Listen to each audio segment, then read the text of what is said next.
My name is David Drever. I'm the chair of the Orkney Archaeological Society, who have the pleasure of hosting tonight's talk. I was going to say, Nick, that we've become an institution, but that sounds too formal, doesn't it? But I think alongside the County Show and the Doonby Show, the Ness talk is taking its place in the annals of the important place to be in Orkney culture and calendar. Our speaker tonight is Nick Card, and he doesn't need any introduction from me, so I'm not going to give him one. The itinerary for tonight, so to speak, is Nick will speak to us for about 50 minutes, an hour? 3 hours. There we are, there's my answer to that one. And then after his presentation, he'll take questions.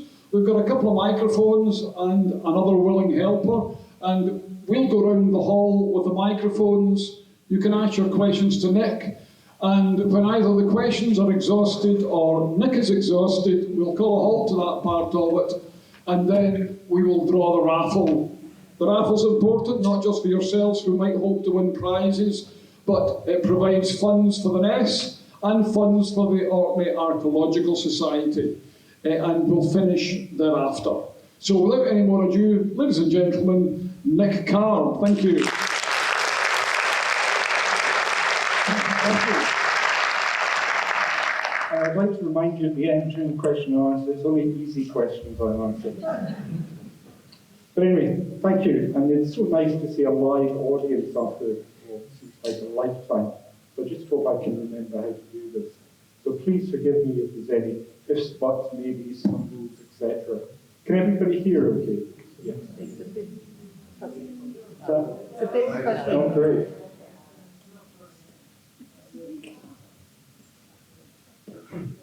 Technology. Any better? Yes. Right. Right. I can remember at the start of lockdown, somebody said to me, it'll be okay for you and all your colleagues in archaeology because you'll be all put on furlough and you'll all be sitting around twiddling your thumbs for 10 months of the next 7 years. But I think that the team has been even more busy than usual during so-called lockdown, and even after we started excavation last year. Intervening period has always taken up the whole morass of fundraising, post-excavation, and a range of other activities that really takes us into 24/7 territory. But anyway, before I talk about the behind the scenes, I'd like to give you a quick resume of what we'll be doing this year if you're still around and can come and visit us. So this year, although it won't be quite up to the scale of pre-COVID, we will be back on site with quite a large team, and we will be reinstating the beautiful guided tourism we run 3 times a day. Check out our website for further details. Unfortunately, there won't be any weekend tours and there won't be any viewing platform, but I'm sure that won't detract from your experience of Ness. There'll also be one of the open days reinstated. This is on July the 31st, and do come along. As ever, there'll be a host of activities that you can view on site, lots of Neolithic crafts, etc., and also stuff down at the school, including the famous Ness Cafe. And as is good tradition, at the Ness of Brodgar, we'll also see the return of some media attention. This time only 4 television companies. Thankfully, we'll be staying on average just for a couple of days. But it's taking us out there to a whole new audience and spreading the word, not just about Ness, but also about Orkney. So what shall we be doing actual excavation-wise? We'll be revisiting Trench P, our main trench. And this year we'll be looking at structures 8, 10, and 1. Unfortunately, structure 12 will keep its covers on for various reasons, and structure 14 has now been completed. But within these structures, I think there's still plenty to interest you. Structure 1, the first structure we uncovered on site back in 2003, But since then, we've gone a long, long way. We're now down on kind of primary floor deposits. You can now see the primary plan of the building, this magnificent structure with its stone piers, its recesses around the internal wall faces, and a couple of large hearths on its primary phase. So as usual, we'll be instigating a whole range of different techniques, gathering thousands of samples, which will be stringently put through varying tests, such as XRF, to work out how different areas of this structure would have been used. And then structure 8, the largest or the longest structure on site at present, over 20 metres long. And here in its primary phase, we're now down onto the initial floor deposits, and again we'll be excavating those, actually trying to finish structure 8 completely. But structure 8, with all its recesses, and also its 5 or maybe 6 hearths. But one of these main aims will be to actually expose more of the two structures that underlie structure 8, structure 17 and 18. Structure 18 lies kind of almost out with.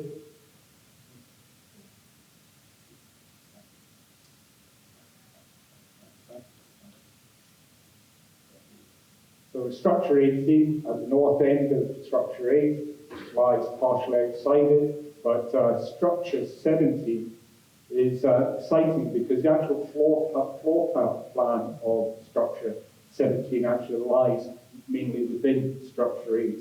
So we should be able to, in fact, investigate structure 17 without the necessity to remove any of the wall lines of structure 8, because I don't want to be the one who decides that we need to start demolishing this beautiful architecture that we see there. But I think the amount that we can actually see already in structure 17, it's one of these early appeared structures. Here we see the sequence, understand the sequence from earlier, smaller appeared structures to these later monumental structures. Be quite important for our understanding of the Ness.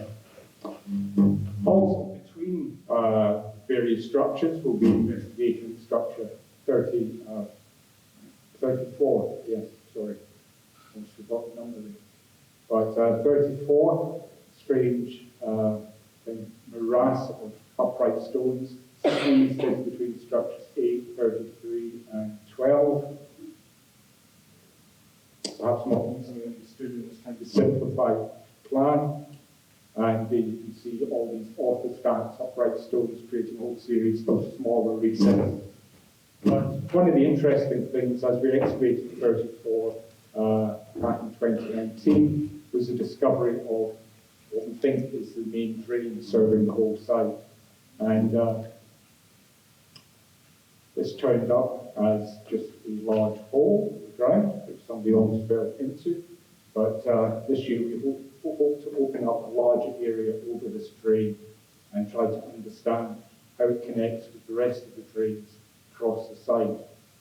We have quite a few on site, but the main drain, here we can see the hole there just about underneath structure 34, but we can trace it across the site due to kind of way other structures and some of the surfaces have subsided. But a whole host of other ones, for instance, surrounding structure 10, other ones leading out of structure 1 and just on the outside of structure 1.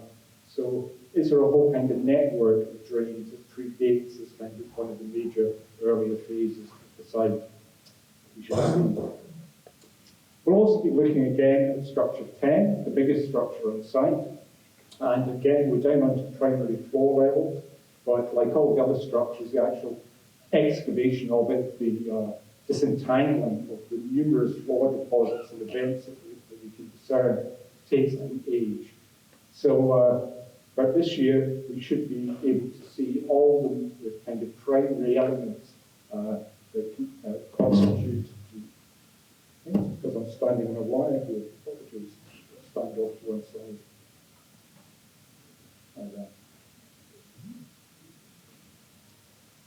So structure 10, perhaps not easily seen in a kind of simplified plan. There you can see on the interior lots of kind of orthostratic divisions, including possibly the remains of one of the stone dresses the back here, but we set all the way around the interior wall to find more of the stars, creating divisions or recesses around the interior. And then, of course, trench T. I think this is one I'm most excited to get back into because we haven't done anything there since 2019. And trench T is, well, this is how it looked at the very end of the 2019 season. Little did we imagine then we would be back inside it for several years. But trench T was the trench that revealed this monumental mound, Neolithic midden, probably the biggest Neolithic midden mound in Britain, absolutely monumental, over 70 metres in diameter, and still surviving to height of probably over 4 to 5 metres. But it's underneath that big midden mound, which I think is most exciting, where we started to get an inkling about what lay underneath it. And we started to see wall lines and orthostrats turning up, possible drains. But it was that kind of eureka moment when we started to join up some of the dots, and we realised that some of these upright slabs that we saw weren't separate stones, but were in fact parts of the same monument slabs. And this is kind of a schematic view that Dietary very kindly did for me. It shows you the kind of what the structure may have looked like internally, because it didn't have exposed stonework on the interior, but the internal walls were clad in upright slabs. Nothing else quite like it. But holding these in place, these massive, almost standing stones set on edge, and they're anything up to over 4.5 metres long. There's a kind of, again, a kind of schematic view of it, and we think we now have the entrance passage at one end, defined by a couple of slabs, but whatever it is, well, who knows? Because again, we're just down at the very top of the floor deposits within the structure, so we'll probably be gridding out the interior, excavating the floor deposits, and hopefully getting a better idea of what it is. Because, as I said, there is no parallel for this. What is there? Because when you look at the architecture, that very angular work, the kind of the chamber tomb of Buchan springs to mind, or perhaps the strange enigmatic structure that was discovered at Tower of Howe just outside Stromness. And there, underneath a maze-house-like chamber tomb, was this strange thing which I think the excavator thought was a skull chamber tomb, but I didn't think it was. And I think this could be a parallel with structure 27. We'll also be returning to Trench J, where we have one of the earliest structures, if not the earliest structure, so far excavated in the site. And in 2019, no, use this 21, yes, we went back in 21. We extended the trench very slightly just to kind of clarify some of the wall lines and relationships. But yes, it did, but it also totally confused the matter of what was primary, what was secondary related to the structure. But one of the exciting things we did discover, and we expected, is the discovery of some round-bottom pottery from this early phases of this building. And early round-based pottery predates the vast majority of the kind of classic bucket-shaped grooveware pottery that constitutes about 99.99999% of the rest of the assemblage of the nest. But that little extension, as I said, is totally needed or required us to kind of rephase this building, this trench. So we now have, this is work that's been done by Paul Durden, who's the area supervisor for this trench, and he now thinks that we have in the earliest phases structure roughly like this. Probably has parallels to one of the other early Neolithic structures in Orkney that was excavated not that long ago at Smurford by Chris G and Colin Richards. Chris is in the audience tonight. And this is followed by an extension to that structure at one end, kind of round curving wall. And then later on you see bits of it falling out of use, some of the entrances being blocked, secondary path being placed in, and then you see total almost abandonment of it in its primary form. but then you have the insertion of this later structure 32. And I'm sad to say that structure 32 will probably disappear this year, so that we can get down to the primary core deposits right the way across structure 5. Paul Durden has also been given the unenviable task, I've almost forgotten how to speak these words, of trying to disentangle some of the stratigraphy within the central midden area. This is an area between a lot of the major structures. We have a huge deposit of midden material, and it's kind of almost key to what's happening, the overall phasing of the site. Although we do have a good idea, and we've built up this kind of phased story and narrative of the Ness, this area really needed sorting out. And it's no mean feat. Underneath the central midden area, yes, we've got this beautiful central paved area, or central plaza, as it's sometimes called on site. But the midden deposits are quite mind-boggling. And for anybody who's looked at archaeology, this is what we call a site matrix. And in fact, this is about probably a 20th of the overall site matrix, if that. Because we have over 10,000 contents that have been given out with different elements of the site, different layers, different structures, different bits of walling. And so what you have to do with the matrix is try to tie them all in together, stratigraphically and also chronologically. So you end up with the latest context at the top and the earliest ones down the bottom. As you can see, it's a bit of a spaghetti junction almost. But by doing that, you can then start to phase the midden as well, and then relate it across back to the structures. So you can end up with this very kind of almost simplified matrix where you have the various phases of the midden that have been laid down, but relating it back across to what's happening with all the structures. So some of the structures have been built, some that fall out of use, some of them are remodeled. But then you take one step further and you start to relate that midden phasing to all the different phases that you see, all the different rebuilds within the structures themselves.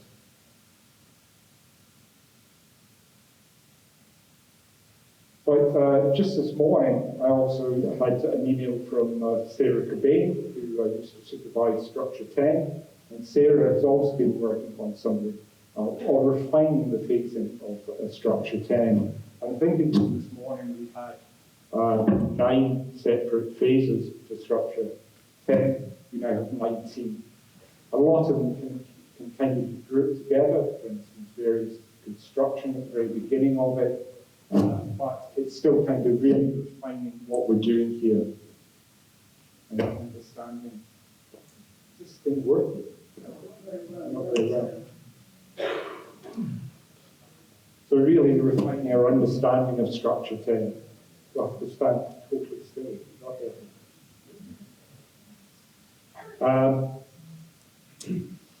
But we're also dealing with a host of material culture, and a lot of this has to be studied by the various specialists. So it gets sent off to people like Anne Clark, who's our core stone tool specialist. And Anne has been focusing on stone tools that are made from rocks other than flint or chert or pitchstone. Rocks from sedimentary and igneous and metamorphic sources that were worked to produce a wide range of different artifact types, like flaking, petting, grinding, polishing. So alongside distinctive and sometimes elaborate axe heads, for instance, pillow stones, mace heads, spatula forms, the assemblage contains many tools, the product of working and shaping other artifacts and processing different materials. These tools are central to our understanding of how the site was occupied, the nature and organisation of activities, and the extent of links with other Neolithic sites in Orkney and even beyond. But Anne so far has catalogued over 2,500 of these stone tools. Also included in Anne's remit is the study of the pumice from the Ness. Pumice obviously coming from volcanic activity, probably from Iceland, washed up on the shores, collected. But the porous nature of pumice makes it very useful as an abrasive. And it's used to smooth and shape surfaces of malleable materials. Through use, the pumice wears down readily to the shape of the surface it was worked on, creating, for example, concave, flat, skewed, or occasionally grooved surfaces. It is these surface morphologies which are used to create broad categories with which to describe and classify the pumice. The form of many of the grooves would suggest that they were not used in long cylindrical forms such as the wooden halves, as you would expect, but instead, sometimes the short edges used, the grooves are made at an angle, and there's distinctive asymmetry to the object in work. This work by Anne on the stone tools and the pumice is also complemented by the detailed geology from our own geologist in Fingerprints, Martha Johnson. And Martha has been looking at what we term foreign stone. So up until the end of the 2021 season, Martha's looked at over 5,907 foreign stones from the site. These are stones which aren't native to the immediate environment of the Ness itself. But over the winter, Martha has also been looking at in more detail to complement the work that Anne Clark is doing, looking at more kind of detailed geology of the actual stone tools as well. And there's some very interesting statistics and patterns turning up. So comparing evidence of water wear and heating produced inverse data, etc., etc. But I'm sure Martha will give us a talk and explain it all much better than I can. Other stone tools have been given even more specialist attention. For instance, the spatula tools, which are really, apart from another couple of examples in the Neolithic, they're almost exclusive to the Ness. And these range from a whole range of types: pebble, chisel, cobble, triangular, spoon shapes. And we've been very lucky that Gary Lloyd, from one of the students at UHR, I think I saw Gary in the audience as well, has been doing a very detailed study of them as part of his undergraduate degree. And anything you want to know about spatula stone tools, ask Gary, or have a look at this video on YouTube. Well worth a visit. But some very exciting things that came out, because we basically didn't have a clue about what these tools have been used for. But there's slight evidence, in a couple of examples, for actual remains of pigment. So at least some of them may, as part of their lives, be used for kind of mixing pigments. But we're lucky also that Gary has decided to stay with the Ness and continue his analysis of stone tools. And this is now moved on to multi-hollowed cobbles. And the Ness, once again, is the largest assemblage of these strange objects. Much as the name implies, they're cobblestones, but they're hollows that have been created in various spaces. And the complex nature of the wear patterns in these tools also suggests that they've had various uses throughout their lifetimes. And through similar type of approach that Gary took to the spatula tools, he hopes to unravel the mysteries of multi-hollowed cobbles. Another stone tool which has attracted another study are the so-called pillow or cushion stones from the Ness. Again, these were first identified at the Ness. Apart from another couple of examples from other Neolithic sites, they are unique to the Ness. But they display a measure of variation in terms of finish and wear traces. Some have been ground, some have been polished all over, some have a finish that is like glass when you touch it, absolutely exquisite. Others have coarse pecking and fastening on both ends. So there's a whole range of them. And this time, Rob McCurdy, an undergraduate, is taking up a study of these, and will be using experimental archaeology as well to try to work out what these were used for. And then stone axes. I think everybody thinks you know what a stone axe is, apart from kind of arrowheads and prehistoric stone assemblages. These are the most recognisable form. And I think they're recognisable as well because they're so attractive. There's something very tactile about them. But do we actually know what they're used for? I think that, as the name implies, axe, you would think were just used for maybe cutting wood, chopping down trees, carpentry, etc. But we don't really know. So we have a postdoctoral student from University of Copenhagen, Patrick, and he is hopefully, if the grant applications all go through, will be undertaking a detailed study of axes and trying to find out what they were used for. But they are a mystery. Some of them obviously haven't been used, but some of them have multiple uses. So watch this space.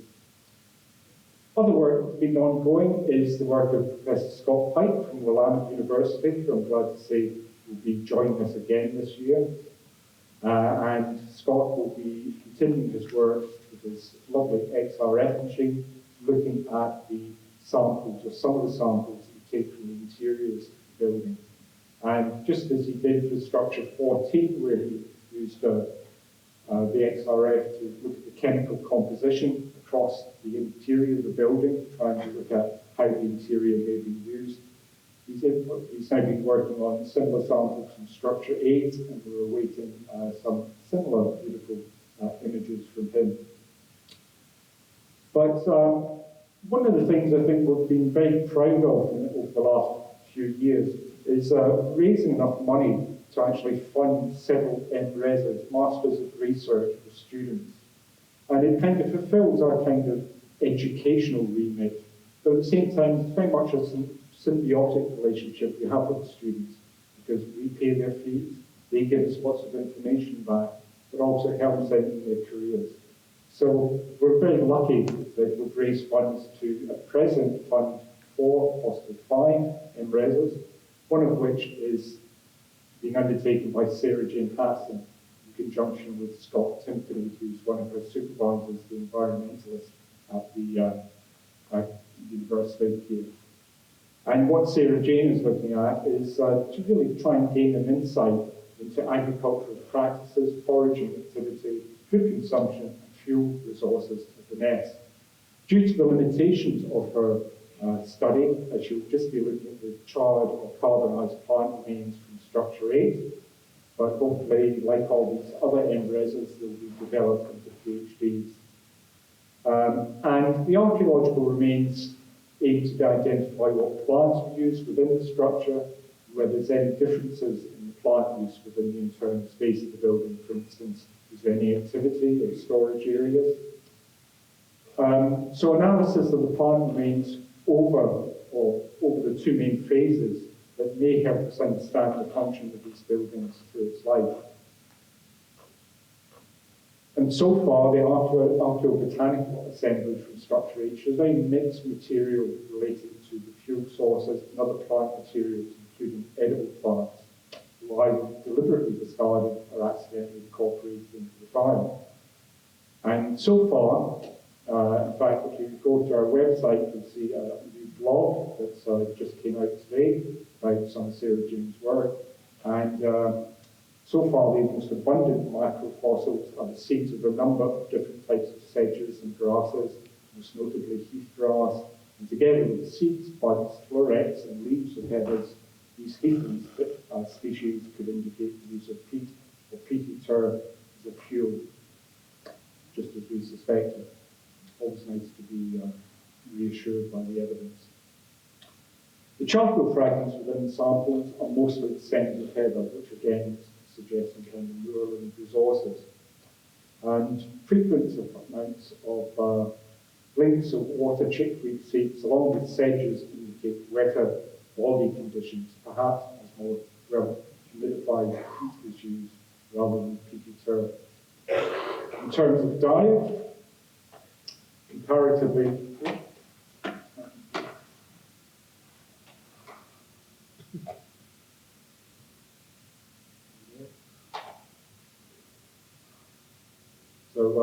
yeah.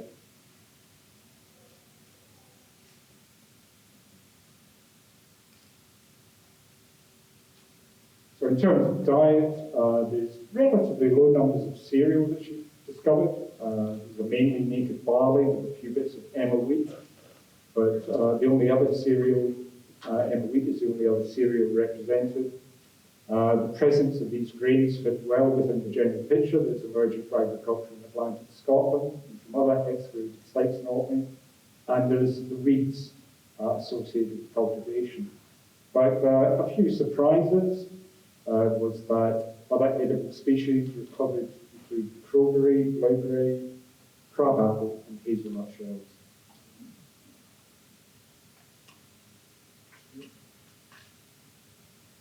Here we have some of the apple seeds that Sarah James got. And you can't go without thanking all of this work on the carbonized material. It's down to the flotation that Cecily Webster, one of our associates at Orca, undertakes. Masses and masses, where she spends seemingly about half the year up to her elbows in tubs of muddy water extracting all this carbonized material. So, well done, Cecily. Couldn't be without you. Another MRes is some of the pollen work that Sue Dyke will be undertaking. And although pollen is not well preserved actually on the Ness itself, we're actually looking at pollen in the kind of wider landscape. And this project will involve analysis of one of the sediment cores that were previously taken from the Lochs Ness. And this will include a fine resolution pollen analysis to build upon previous work done and to implement more detailed investigation of anthropological activity. So not only will the pollen be looked at in these columns, you see Sue looking at one of these, and they're quite massive, but also what's known as non-pollen paleomorphs. And this is things such as fungal spores, algae, and invertebrates. And these macrofossils act as environmental indicators. You can evidence wetter or drier periods, fire events, soil erosion, and act also as proxies for host plants. And all of this kind of microscopic charcoal, along with changes in vegetation, will indicate the presence of prehistoric people in the landscape, e.g. increased charcoal accompanied by a drop in tree pollen should signal woodland clearance. So the research that Sue is going to be undertaking will provide a biography of vegetational changes and human-animal interaction that impact upon them. And so her analysis would suggest when human occupation becomes established in the area and when cultivation and pastoral activities are carried out.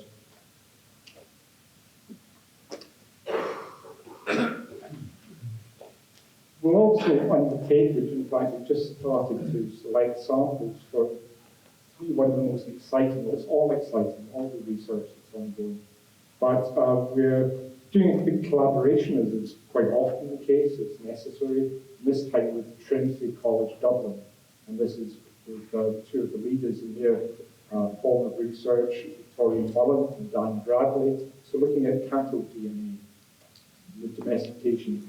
And what they're part of is a much, much larger project. It's looking at the development of cattle from northwest Europe, from the early domestic cattle that arrived in the region through to present-day populations. And so over the last few weeks, Professor Ingrid Mainland, who we see here, along with Mark Edmonds and Kath Page, have been selecting bones which will produce suitable DNA.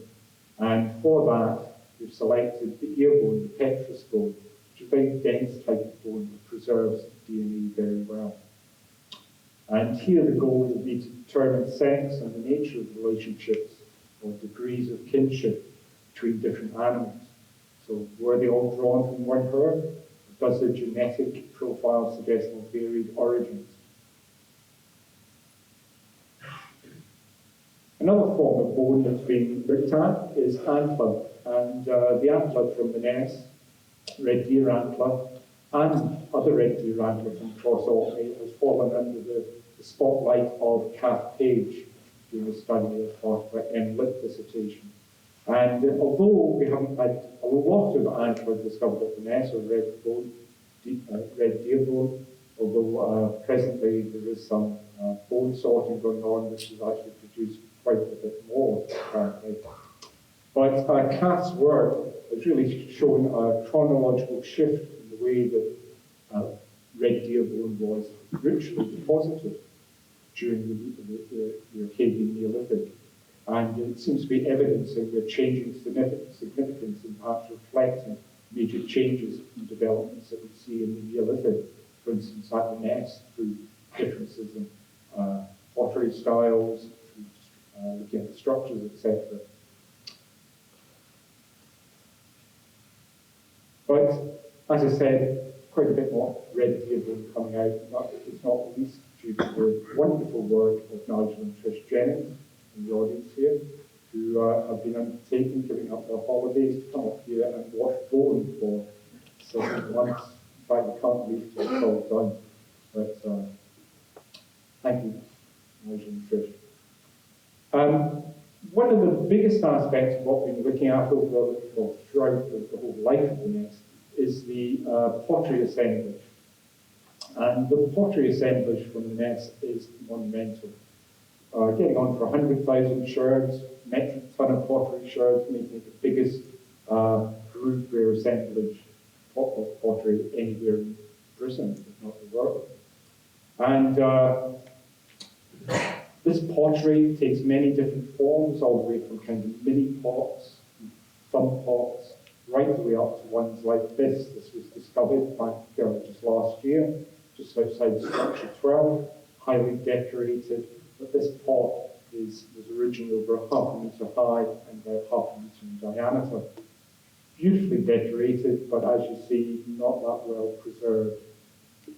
But we have had a reconstruction drawing done by Cecily soon after it was discovered, but also more recently, one of our pot specialists, Jan Blatchford, has actually created this wonderful replica of it. And if you're lucky and come along on our open days, you'll be able to see this magnificent pot, which, as you see, is beautifully decorated. I think Jan's done a wonderful job. But it's also given out new insight into the way this pottery may have been produced.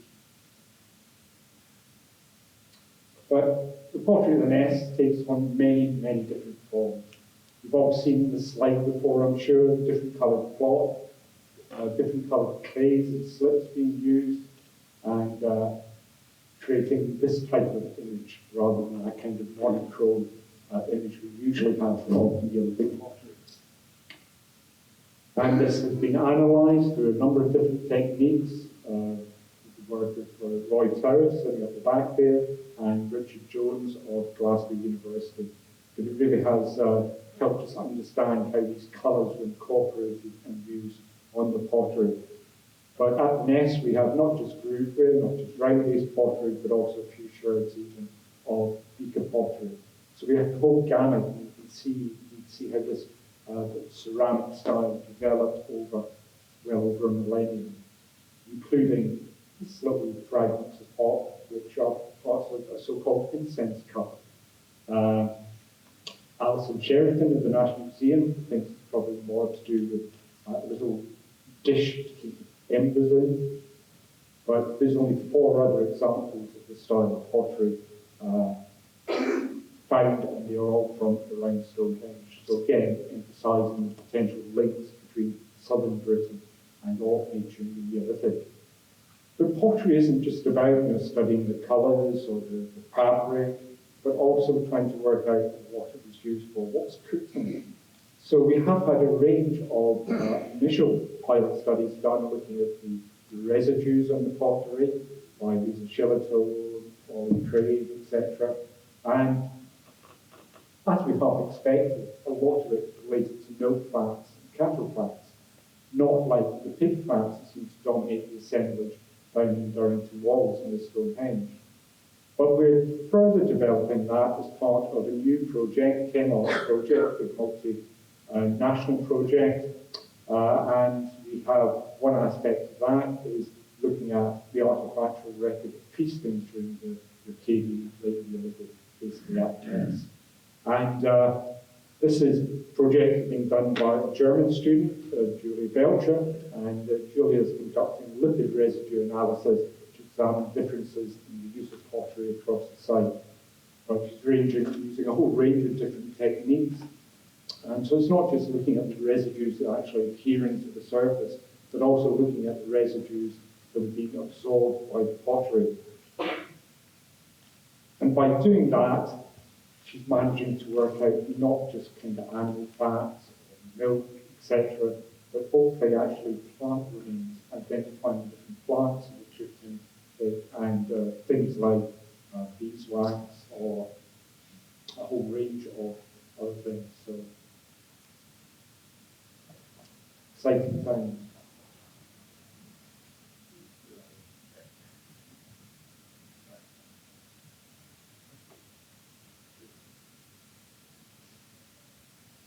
But the pottery doesn't always just give us an idea of what the pottery was used for, because sometimes they can be ghost image of things that it came in contact with.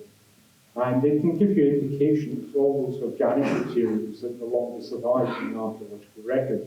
And some of these are like the basketry that we found on one of the pots over at Barnhouse. But not to be outdone by Barnhouse, we found one example, then another example, and now we have dozens of them. And a lot of this has been due to the work of Jan Blackfoot and Roy Towers again, using this RTI instrument that Jan and his son Mark produced. Real kind of Keith Robinson there, but very, very effective. But what it can show under different lighting conditions is a great amount of detail of some of these impressions. So here we see basketry in the bottom of the pot, or remains of cordage that's been impressed into the pot. But also, perhaps most exciting, maybe not kind of rewriting the history books of archaeology, but fingerprints. And there we have fingerprint and palm print. And Professor Kent Fowler from the University of Manitoba, who's Mr. Prehistoric Fingerprint man, has very kindly analysed these. And by looking at the kind of profile of the ridges, the depth of them, the width of them, etc., you can age and sex the fingerprints. It's all a bit black magic, but it does seem to work.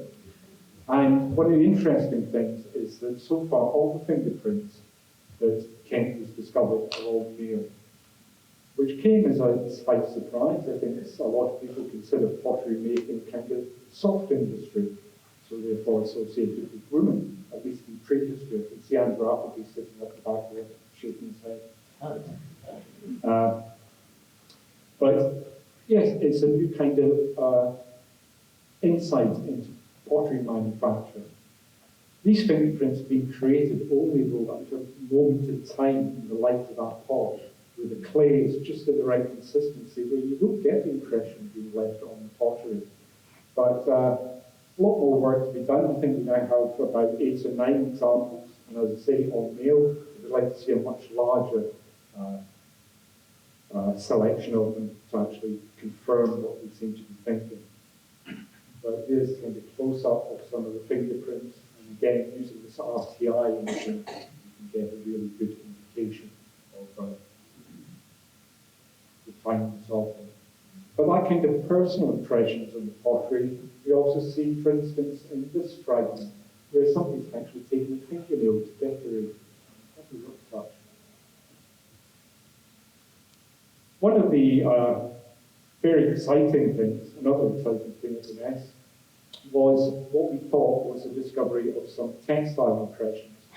And if it had been, it would have only been the second example of a textile impression from Europe and Scotland. This is the only other example discovered at Lucerne back in the 1960s. And when this was first pointed out in this bit of pot, it also contains a nice impression. You can see very fine cordage over here. What gives me a very strange impression. We kind of scratched our heads for a long time over this, but we sent it off for initial analysis, discussed it amongst ourselves at great length, and we thought this is another fabric impression. But we've recently had it looked at under a scanning electron microscope, and we're not so sure now. So yeah, we'll wait and see. We need some other insights into this. But if it was, only the second textile impression in Scotland, I would say. There's a kind of close-up of it. You can see this very bobbly looking thing. As I said, the pottery is a huge undertaking undertaking, and I think we must all take our hats off to the wonderful work of our ceramics team, especially Roy Towers, John Blackford, John also for all the insights as a potter and for IT imaging, but also support from Dr. Anne McSween, the Historical Environment of Scotland, who's acted as a kind of advisor. And also Peter and Sue Shackleton, who come in on a very regular basis, taking photographs of all the pottery as a kind of reference collection for us. But all of this research, well, if it was just standing alone and just related to the Ness, well, that would be pretty good. But also very proud that recently the results of the Research for Excellence framework came out just a month or so ago. And REF represents the kind of biggest routine assessment of kind of academic work in the UK. And the results of REF really does determine the research funding that every university gets. So we're very happy that the Ness has managed to contribute quite a lot to the not only the outputs but also the impact case studies that the Archaeology Institute and the UHI put together, which really did boost our kind of standing in the ratings. And most of the stuff that came out of the Ness was either 4 or 3-star, which means it's kind of world class, internationally recognised. Other things we've been taking part in, though, is the organising exhibitions. And I hope some of you at least have been down to the British Museum to see the exquisite world of Stonehenge, with material being brought in from right the way across Europe. But I think, yeah, it was again a boyhood dream for me. Well, I think a boyhood or girlhood dream for the whole of the Ness team, to have material shown at the British Museum next to some of the most iconic prehistoric artifacts anywhere. And no friend going along there, standing next to the case and waiting until somebody came up and said, I found that, I found that. But to complement the British Museum exhibition, we're also mounting our own little exhibition here during the excavation at the Maze House Visitor Centre. This has been done in conjunction with Historic Environment Scotland, very kindly allowed us to use their space, and the old conservatory at the back of the visitor centre, and from the the 11th of July until the 12th of August.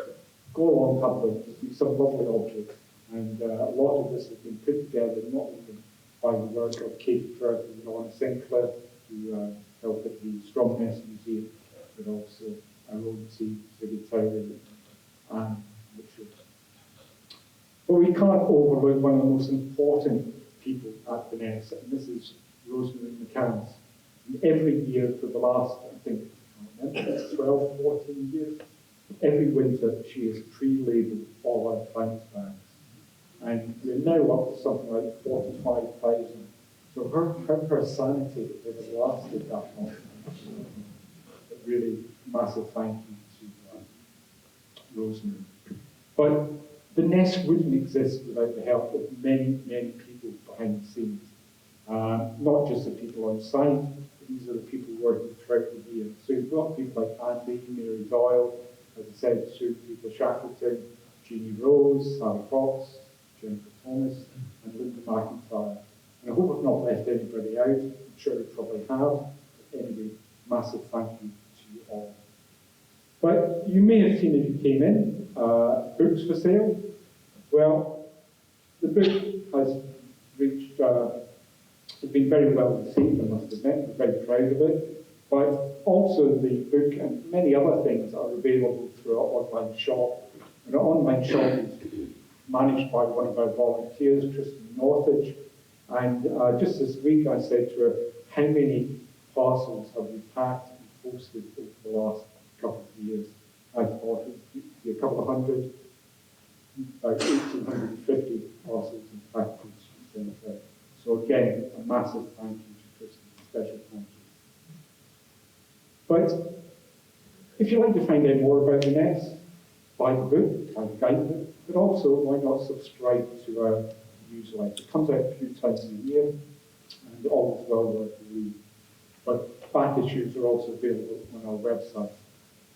But as I come to a conclusion, I'd just like to say thank you as ever to a whole range of different people, past and present supporters, but also a massive and special thank you to Anne Mitchell, who's really the star of the behind the scenes, Secretary, who runs our website, and our cameraman for this evening, and also Mark Evans, who supports us in so many ways. Thank you all. But also, if you want to support us, you've got lots of money, you're a nice philanthropist, why not visit our website? You can always donate to our two charities. But also, final slide, promise you, it's just a little thank you from everyone here tonight, from OAS, from the Ness Trust, to all the people who have donated those wonderful prizes.